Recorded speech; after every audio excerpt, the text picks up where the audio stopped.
Okay, I'm going to do just a quick check. I have not opened up my vent to the stove on the inside. Above the stove is the air vent. Oh, what the heck you call it? It's early in the morning, I guess. So I wanted to show the thing gets a little tricky here, but if you put your finger right there and press up and out, that will pop out just a tiny bit. The same thing there. Now, one of my subscribers, Ellen, was saying that they had to use a clothespin to hold this open right there.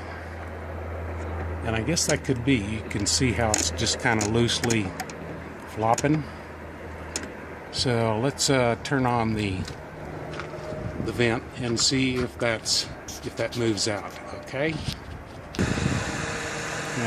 might be able to hear I've got the vent going, and I can really feel a blow of air right there. So it could be that if you're having problems with that, this just may be real sticky right here, and you might have to use a clothespin, but I feel a heavy blow of air there. The other thing you might check is the filter above that vent, the hood, and make sure that there's no piece of paper, wrapping, or anything that's blocking the filter itself, and that you're getting an airflow through there. But it seems to work real well. So I'll shut it off and we'll close it back up. Okay, I went ahead and shut off the fan on the inside, so you can see it's just kind of flopping around here in the wind.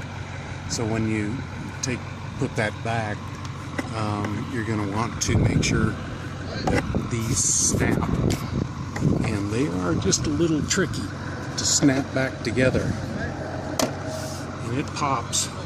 You're going to hear it pop. There we go. And that one's in.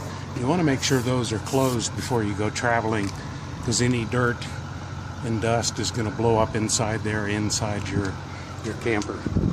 So just a little quick note to be sure before when you use your fan, if you want it to vent outside, be sure these two are open, and then make sure that you close those two clips on the inside before you travel. One more thing to remember, add to your checklist.